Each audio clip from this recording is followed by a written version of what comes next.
blowing up.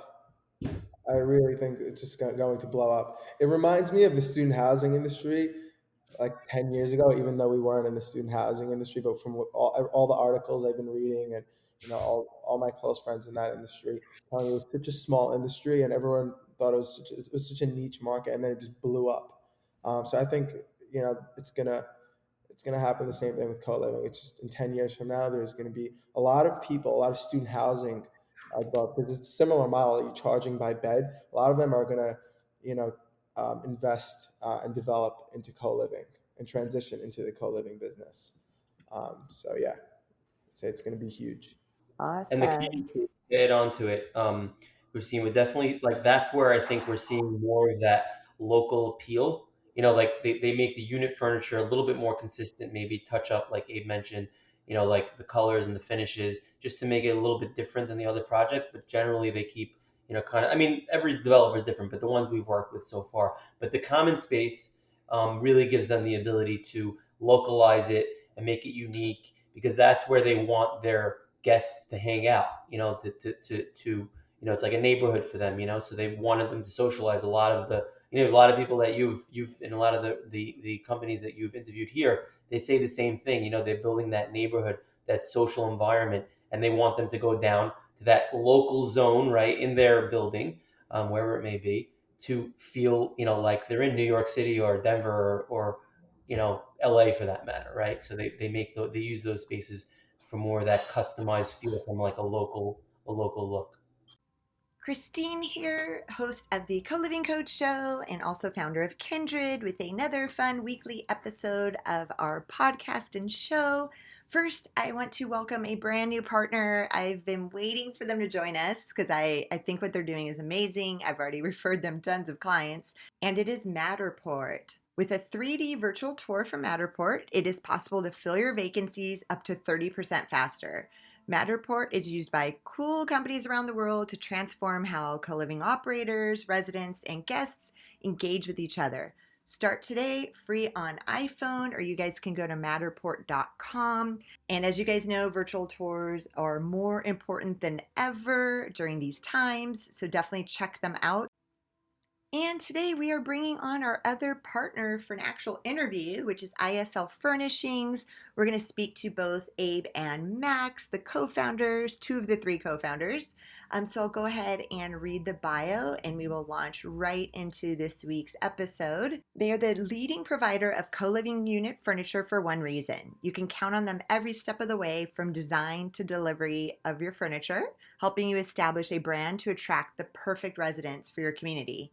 They believe strongly in the co-living industry and already work with some of the larger companies like Quarters and StarCity. Abe is one of the co-founders of InterSpaceLiving, a leading company in the student housing furniture industry, and the most recent new division of ISL Furnishings, which focuses on delivering the best-in-class unit furniture for co-living. Being born and raised in Brooklyn, New York, as a part of an extremely tight-knit community, values such as family, commitment, and loyalty were instilled in Abe from a young age. When Abe started the company in 2015 with his partners Max and Jeffrey, those very values were the building blocks to creating the foundation of the company that stands today. That's why for Abe, the culture within the company, between employees and the partnerships he has built over the years, are more important to him than anything else. Abe is constantly striving to make sure those relationships are growing and maintained at 100% satisfaction, whether you have a small project that is 10 suites or a project that is 1,000 suites plus. Abe gives that same level of dedication. And Max was born and raised in the importing business in New York City. He co-founded InterSpaceLiving with Abe back in 2015. And through the growth of InterSpace in the residential furnishings market, Max has been able to expand his career of bringing value-oriented products to the mass market into a product category that he believes has deep social and personal impact on the well-being of students and young professionals of today. InterSpace's success in supplying interior finishings to student housing and co-living properties around the country is closely tied to the partner's mission to supply modern furniture at a great value that creates an uplifting environment for millennials and Gen Z as they leave the comforts of their parents' homes. After graduating from New York University in 2005, Max has held several executive roles at family textile businesses and has managed and executed over $200 million of B2B business. He has been instrumental in building the InterSpaceLiving management team alongside of Abe and choreographing its customer-focused processes to build and strengthen its reputation of delivering quality finishes on time every time with developers, contractors, and other property stakeholders. And during this interview, we actually talk about how they were able to get the furniture over from Asia even during COVID and how they pulled that off. So great interviews and super excited to talk to both Abe and Max and hear their entire journey from start to finish in the last 5 years. So enjoy. Okay, so welcome to this week's episode of the Co-Living Code Show. We are bringing on Abe and Max, so two separate locations. I know that Max has San Francisco as his background, but they're both on the East Coast, so they'll talk about that. And we will have them answer each question individually. They are actually with InterSpaceLiving, but they've launched a brand called ISL Furnishings, and that's specifically to the co-living industry, which is super cool. They are sponsors of the and partners of the Co-Living Code Show, which we are very appreciative of, and I thank them for that. And so let's just launch in. I would love to start with Abe and how you guys started, when you guys started, and why. So thank you, Christine, for having us on the show. We're big believers in the co-living industry and admire what you're doing. So I just wanted to thank you first for having us on the show, and it's our pleasure to be a sponsor. And we're, like I said, we're big believers of the co-living industry, and we'll be here for many years to come. We started in 2015. It all started out with a unique idea called dorm in a box. And a friend of mine bought a property in Harrisonburg, Virginia. It was 288 units, 1,152 beds, and it had the worst reputation. The community had the worst reputation. They called it the Trash B Ashby. It was 30% occupied. People would drive by, and it just had a terrible reputation.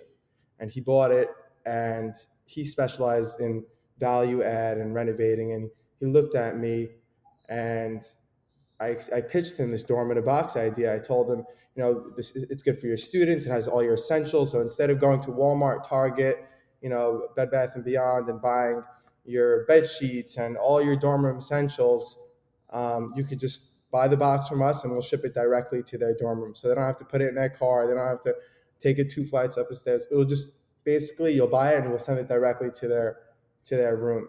And he wasn't interested in it at the time, but he said, I'm really interested in furniture.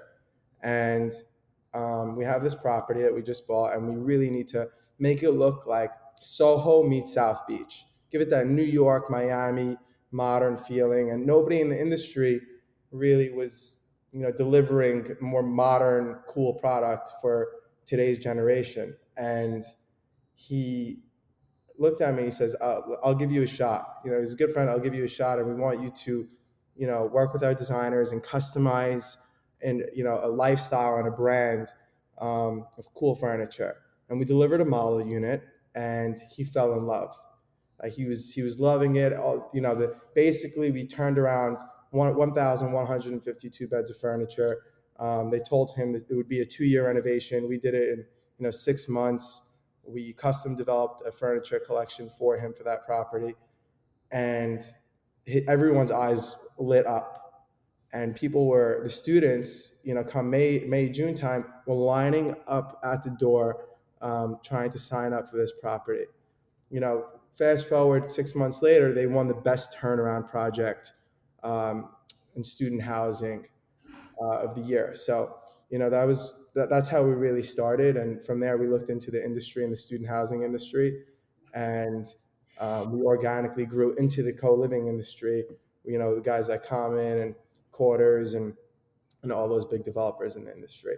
And, our purpose really and our mission was really to enhance the lifestyle of the young generation, of these young professionals and students. And, that's how we really got started.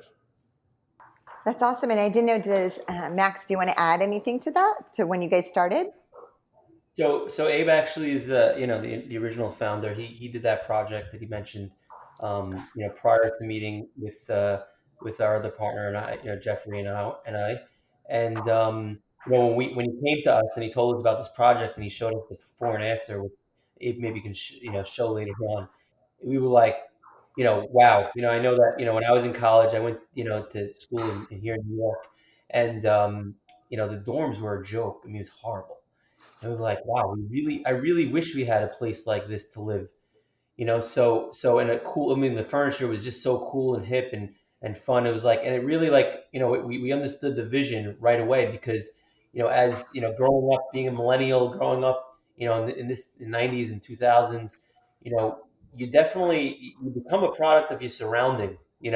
Very much so, and furniture is very much a part of that. And who you hang out with and the furniture that they come hang out in a cool place, it's very much a part of how you develop as a young person. So college students and young professionals, it just fit. And as we got into living, we got a little older, in downtown areas and cities. It's very much, the vision that we originally found with Abe, and we were very excited about it, and still very excited about it. And I know you guys mentioned quarters, and they're obviously on different continents already. So can you guys ship anywhere in the world? How does that work? Yeah, we do have the ability to ship anywhere in the world. With Quarters right now, we are mainly their U.S. partner. We've done a lot of their projects in the U.S., but we do have the ability to ship anywhere in the world, and we have actually shipped some stuff to them and to their warehouse in Germany, and we're a worldwide company, multinational, I call us. And then I know that some brands, and actually we just had LifeX on, and they were talking about this in detail because they're in so many different cities.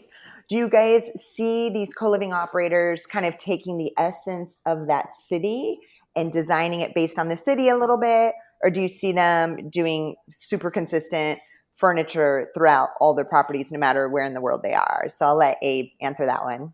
Yeah, I think they try to build a brand, so like the furniture kind of stays consistent, but the colors might change a little bit, to gear towards that city and that environment.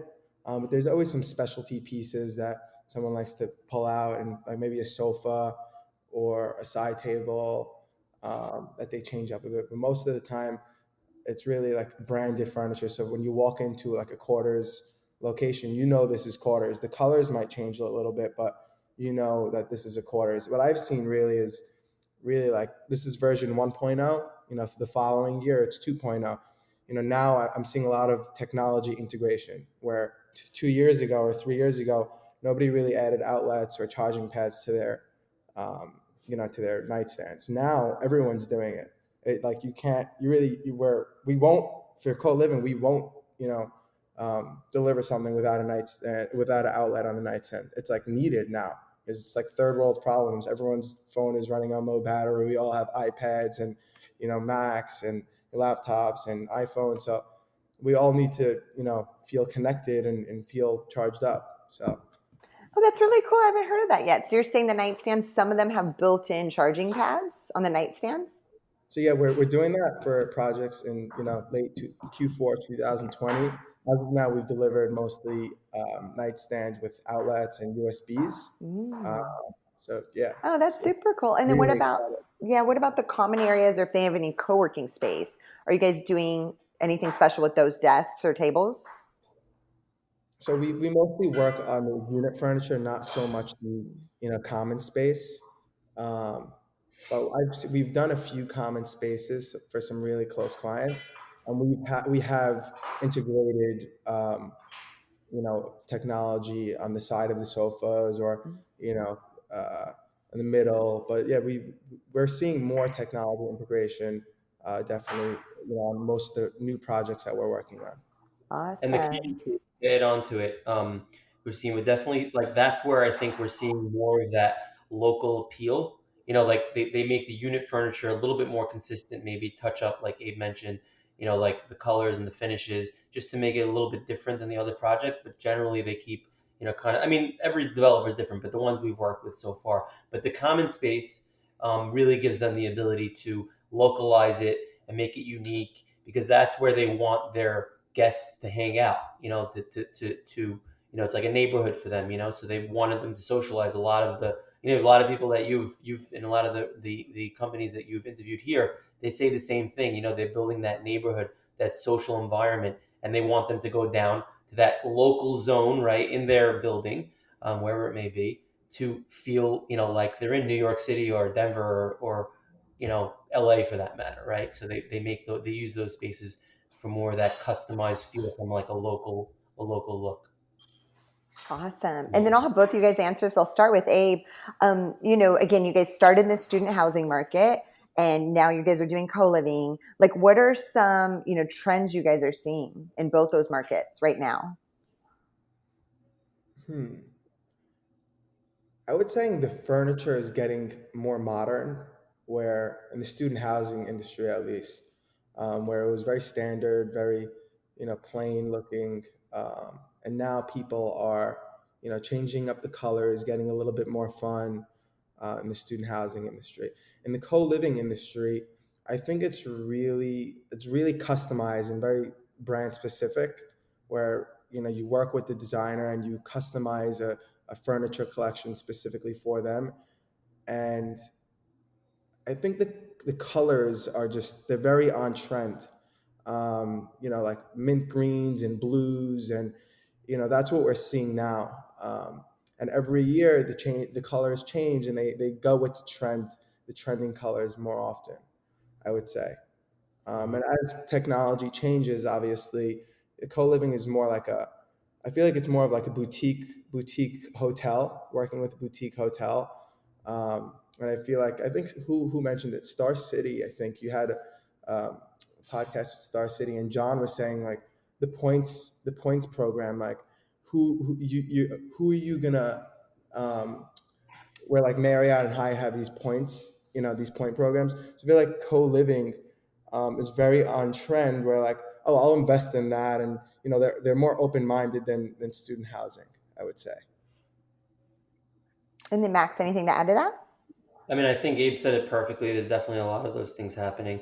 I mean, a couple of keywords that, I think that we've definitely seen come up more and more in the last, I don't know, maybe 18 months, although they've existed before, is efficiency. So it's a space efficiency. Spaces are getting smaller because, like I said earlier, projects, they're trying to expand their common space where people can hang out, and the place that you live in is just a small space, but it's got to have everything covered. So we're seeing uses of functional beds like Murphy beds and things like that, but really, making more with a smaller space, right? And that's coming. A lot of that's coming from Europe because Europeans, they have smaller spaces in general. If you stay in the hotels in Europe, you're like, where's the rest of the space? Um, and I think that's one important thing. And then, of course, like Abe mentioned earlier, function is definitely something important. So having those technological functions of having everything in one spot, the USB chargers that now changed over to the charging pads and those type of things, lighting, things that basically making your furniture more than just furniture, right? It's like almost comes alive. And then of course performance, so you want to make sure, especially nowadays, people are very careful about germs, so you want to have antimicrobial materials.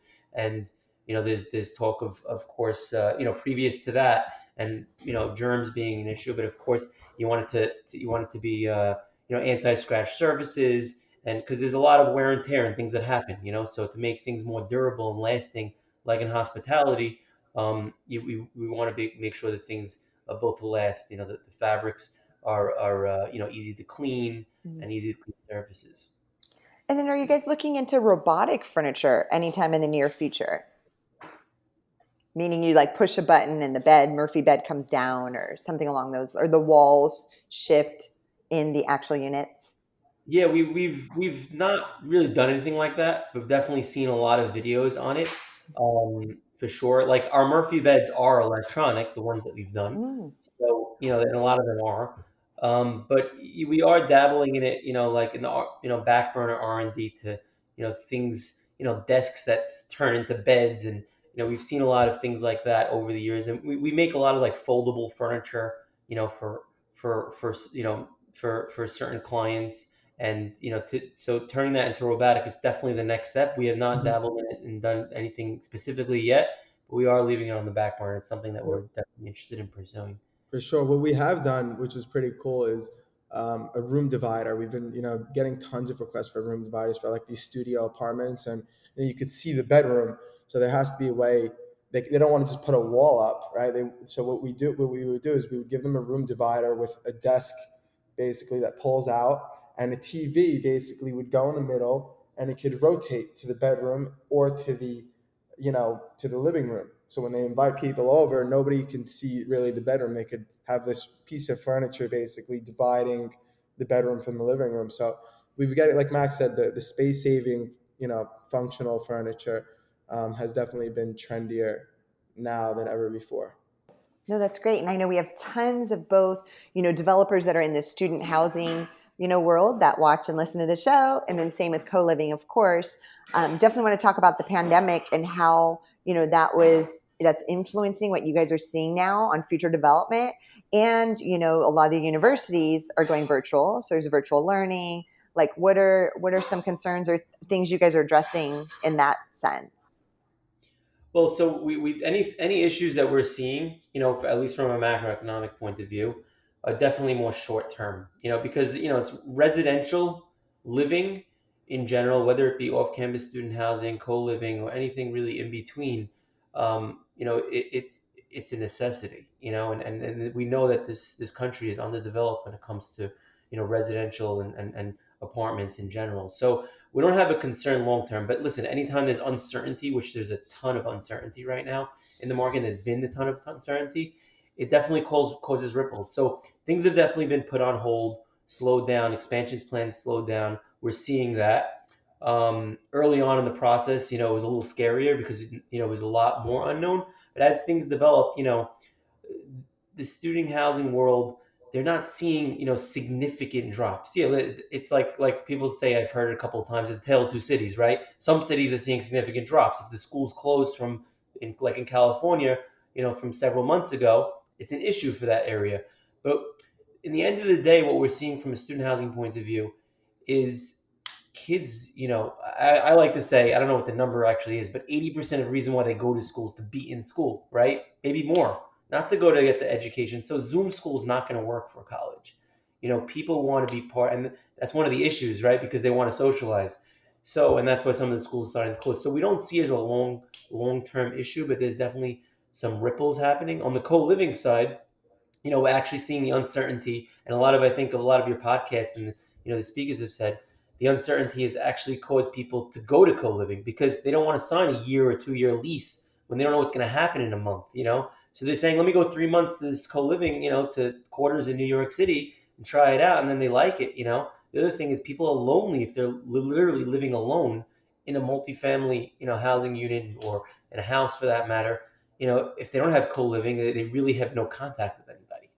We have actually some employees that like literally had only Zoom contact with their whole family and their friends and with us for the last 6 months. And they finally like started to see people recently. It was like life-changing event. If you're living in a co-living unit, you're not going to be experiencing that, and it's going to be somewhat controlled quarantine, we'll call it. But so these things I think that are going to play positive in our industries. Yeah, there's definitely ripples short term, but we're not concerned long term, and we're seeing business still come in, and we're excited about that. We're seeing expansion plans put on hold, take one step back, and then two steps forward. So we're very excited, the move forward plan and optimistic about the future.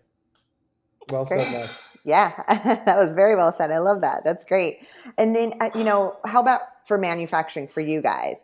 Like your delivery, your timelines, any costs, like how did you guys kind of course correct quickly?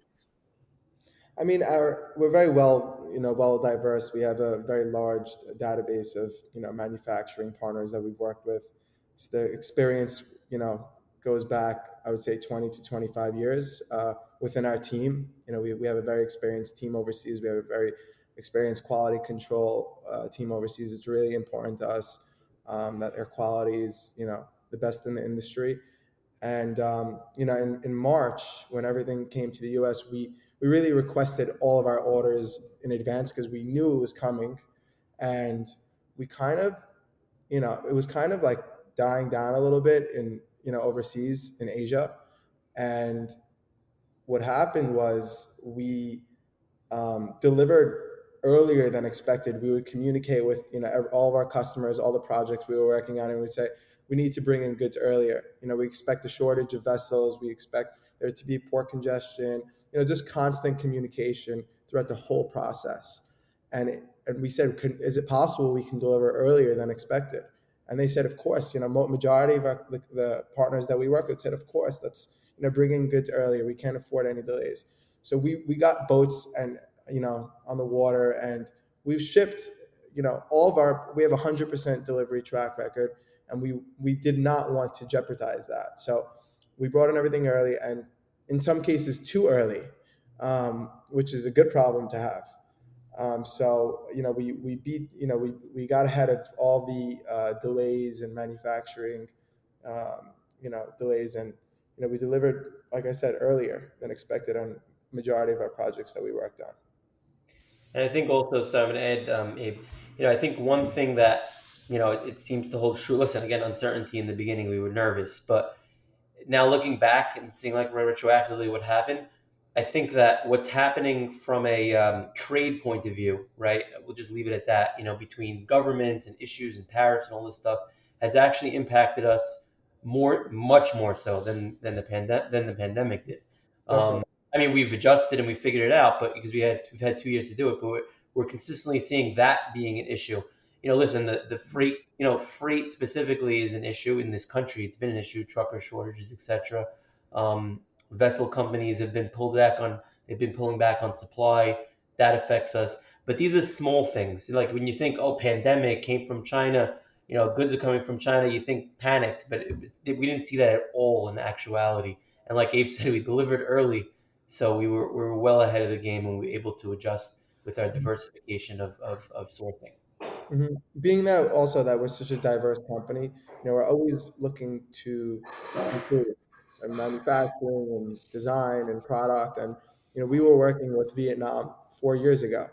Now everyone is trying to get in. When tariffs came, everyone is trying to run to Vietnam, and we already had established relationships in Vietnam.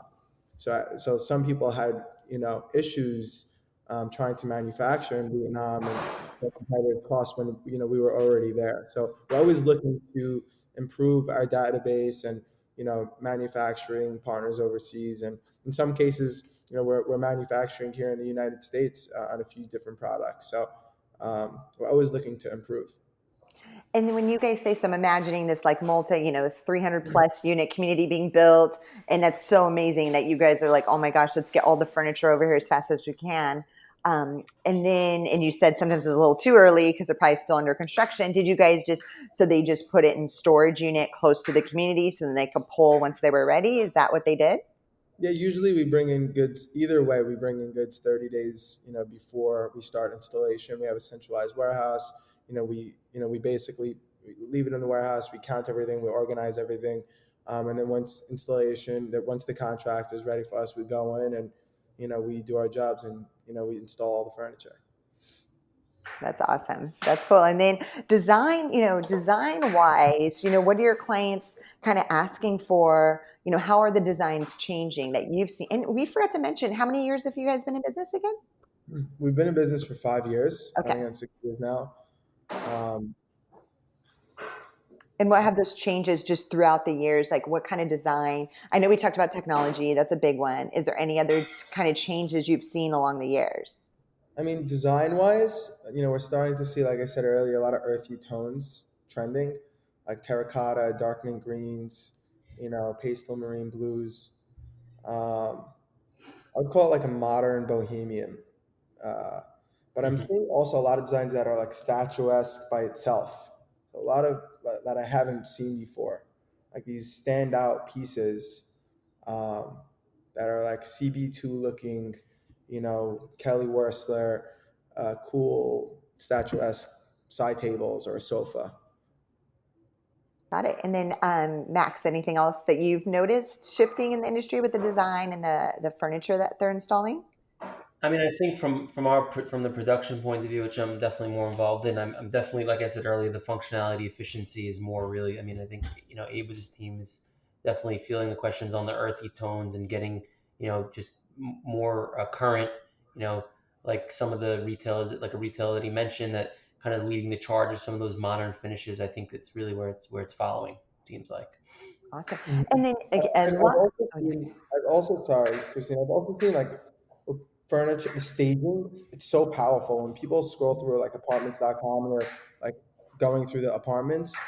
The staging of the furniture is probably one of the biggest decision influencers if someone's going to rent an apartment or not.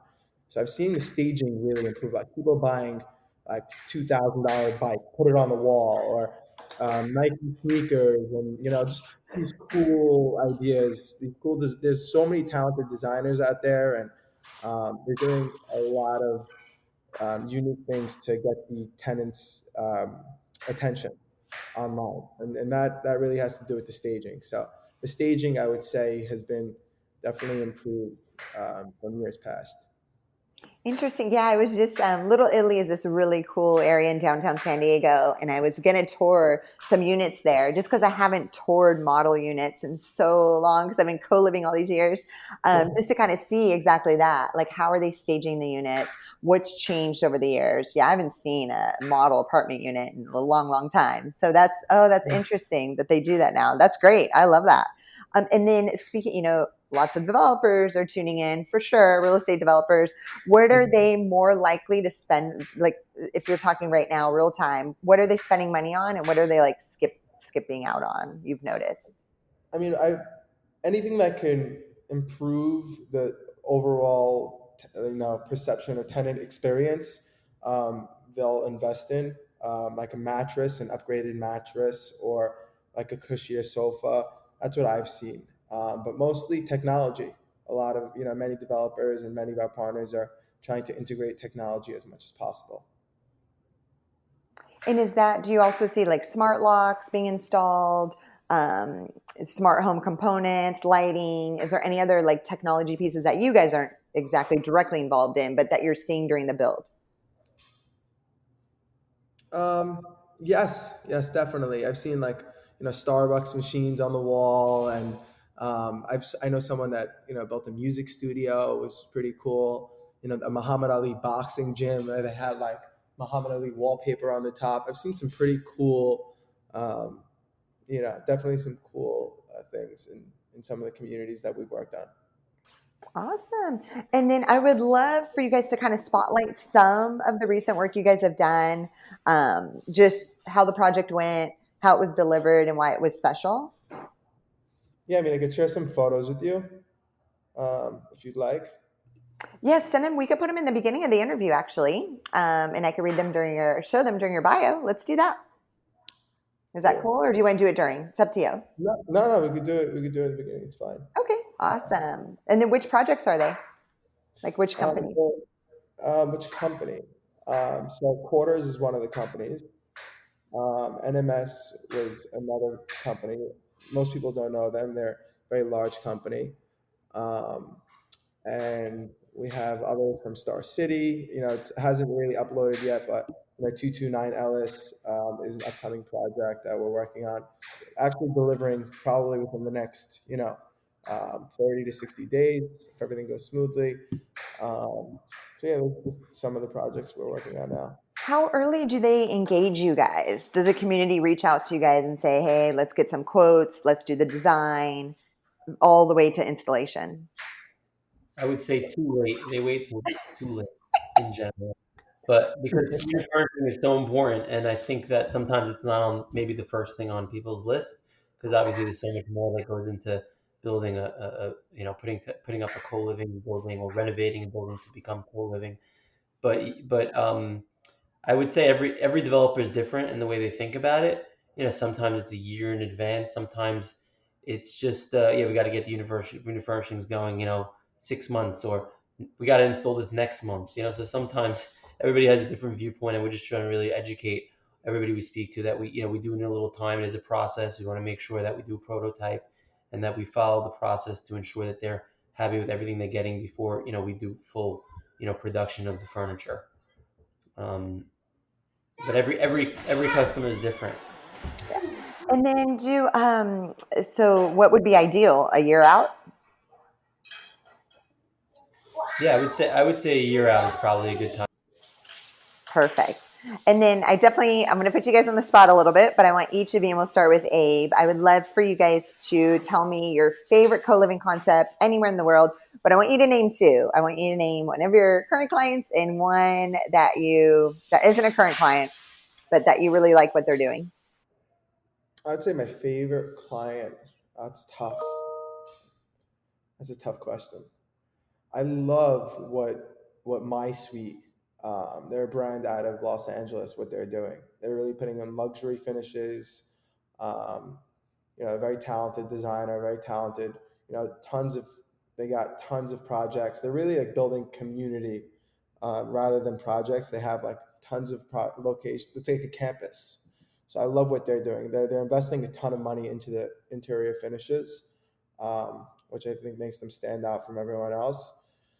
And the second, repeat the second option, a client that we don't work with. Yeah. I would say the X company. I've been following this brand for a few years now, and they're building some really cool projects in Denver and some cool cities also in Denver, Colorado, and Arizona. Um, and I would say, yeah, that's definitely a brand we'd like to work with. Call us up, 917-583-0489. You can call me up or email me, Abe at InterSpaceLiving.com. I love it. Brand I follow. I admire what they're doing. And we had Noah, for everybody listening, we had Noah on the show this summer, back on for the second time to talk about what they've been up to. And yeah, you're right. They're an amazing, I've been watching them for a long time. So we'll go over to Max and let me know your two picks. Well, I would say that in terms of who we do work with, definitely Quarters and what they did and how they expanded to the U.S. I don't know if you've visited their project in Chicago. Abe and I went over there when they were, when they were had their grand opening, their pre-grand opening, and then their grand opening a few years back, and like their common space was awesome. It was killers overlooking the whole city in South Loop, great spot, and it really gave. I heard all the speeches and everything they were doing, and really impressed with where they've come and how really they're expanding into the U.S. So love working with those guys. In terms of who we haven't worked with, I would say we've been watching The Collective for a few years, and they're doing some really killer projects, over in the UK, and they bring them over here. And I think you had somebody from the show recently, on the show recently, and they just really they got that real modern feel that we talked about earlier that kind of got us into into the business. And love to Abe already gave his plug on his phone number and email address. You can reach out to him. But we have been in touch with them, but we haven't, done any like real project with them yet. And of course, we're going to keep trying. And we think we definitely, we're a good fit for that company. So I think that's really a company that we definitely want to hopefully start working with. Yeah, we had Reza on, the founder, about a year and a half ago. So he's due to come back on to talk about all their expansion they've had since we've talked. For sure. They have a beautiful project in London, a Canterbury Wharf project, I think it's called. I actually got to tour it when I was with my wife in London last year. Gorgeous, absolutely beautiful. Nice.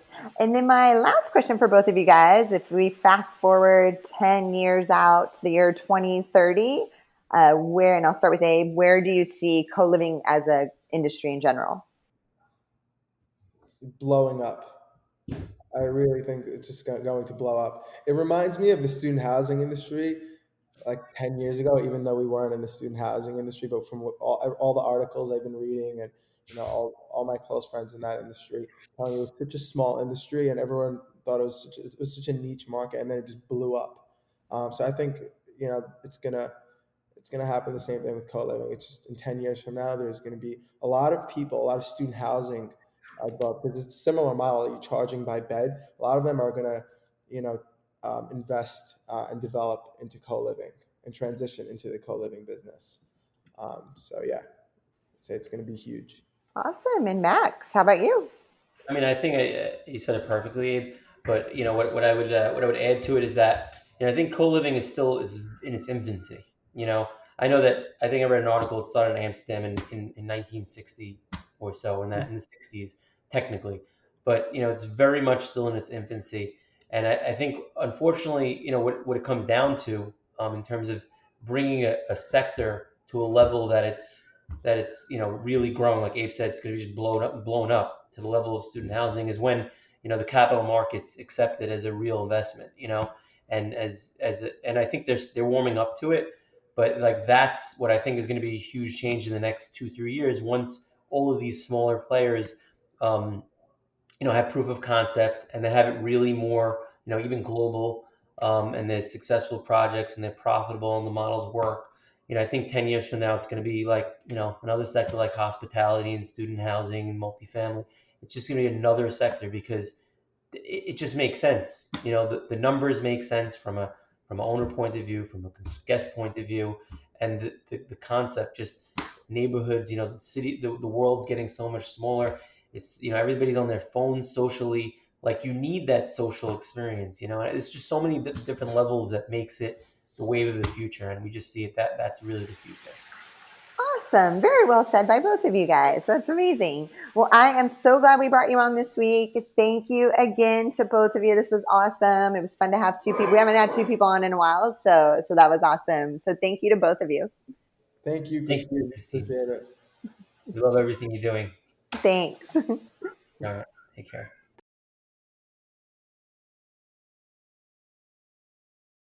Thank you so much for checking out today's episode. If you want to learn more about co-living, you could check out my book on Amazon, The Co-Living Code.